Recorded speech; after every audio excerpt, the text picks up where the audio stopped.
হালাই কয় নবী মরে গেছে। হ্যাঁ, নবী মরে গেলে তোর অবকার তোর বাপ আসতে। অথচ আল্লাহ বলছে সূরা ইউনূস ৭ নম্বর আয়াতে আল্লাহ বলছে খবরদার খবরদার আমার ওলিগণকে তোমরা কেউ মৃত্যু বলিও না। আল্লাহ তাআলা বলেন সূরা জুমার 39 নম্বর সূরা আয়াত নম্বর 30, ইন্নাকা মাইয়িতুন ওয়া ইন্নাহুম মাইয়িতুন, হে নবী আপনার মরণ সুনিশ্চিত এবং তাদেরও মরণ সুনিশ্চিত। সূরা আম্বিয়া 21 নম্বর সূরা আয়াত নম্বর 34-35, ওয়ামা জাআলনা লিবাশারিন মিন ক্বাবলিকাল খুলদ আফা ইন মিত্তা ফাহুমুল খালিদুন, আমি কোনো মানুষকে চিরঞ্জীব বানাইনি আপনার মৃত্যু ঘটবে আর তারা জীবিত থাকবে, এটা হতে পারে না। কুল্লু নাফসিন যায়িকাতুল মাউত, অতএব প্রত্যেক মানুষকেই মৃত্যুর স্বাদ আস্বাদন গ্রহণ করতে হবে। এটা আল্লাহ তাআলা স্বয়ং নিজেই বলছেন। মুহাম্মদ সাল্লাল্লাহু আলাইহি ওয়াসাল্লামের মরণ সুনিশ্চিত। জিবরিল আমিন তিনি বলেন ফাইন্নাকা মাইয়িত, হে মুহাম্মদ তোমার মরণ সুনিশ্চিত। আবু বকর রাদিয়াল্লাহু তাআলা আনহু তিনি বলেন মাতান নবী সাল্লাল্লাহু আলাইহি ওয়াসাল্লাম, মুহাম্মদ সাল্লাল্লাহু আলাইহি ওয়াসাল্লাম মৃত্যুবরণ করেছেন।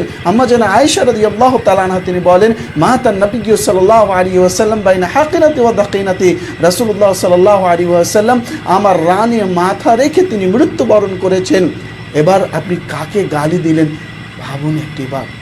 আর সূরা ইউনূসের ৭ নম্বর আয়াতে কি বলা রয়েছে, যারা আল্লাহ তাআলাকে ভুলে গিয়েছে, যারা দুনিয়া পেয়ে খুশি, আল্লাহ তাআলার আয়াত সমূহ থেকে গাফেল, তাদের বাসস্থান হচ্ছে জাহান্নাম।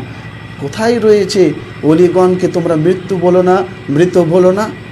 একেবারে ভণ্ডামি বাদ দেন, তওবা করে ইসলাম গ্রহণ করলে করেন, আর নইলে আমার ফতোয়া বাউল সম্প্রদায়ের যা আকীদা আমি পড়েছি দেখেছি, এরা হলো কাফের কাফের কাফের, বাউল সম্প্রদায় কাফের। নবী আলাইহিস সালাম সহ সমস্ত আম্বিয়া আলাইহিস সালাম তারা বারজাখী জীবন যাপন করছেন, কিন্তু সেই বারজাখী জীবনটা আমাদের বারজাখী জীবনের মতো নয়। তারা বিশেষভাবে জীবন যাপন করছেন যে অনেকটা জীবিত মানুষের মতো, কিন্তু দুনিয়াতে একজন মানুষ জীবিত থাকলে যেরকম হবো সেরকম নয়। অতএব নবীগণ মারা গিয়েছেন এই কথাটা বলা সঠিক, তাদেরকে মৃত অবশ্যই আমরা বলবো, কিন্তু তারা আমাদের মতো মৃত নন। তাদের এই মৃত্যুর পরেও তারা একটা বিশেষ জীবন উপভোগ করছেন। এটা তাদের শ্রেষ্ঠত্বের কারণে, এটা তাদের মর্যাদার কারণে। আল্লাহ পাক সূরা জুমারের আয়াত নম্বর 30 কি বলছেন শুনে, ছোট্ট আয়াত, ইন্নাকা মাইয়িতুন ওয়া ইন্নাহুম মাইয়িতুন। আল্লাহ বলছেন হে নবী নিশ্চয়ই তুমি মাইয়িতুন। মাইয়িত মানে কি?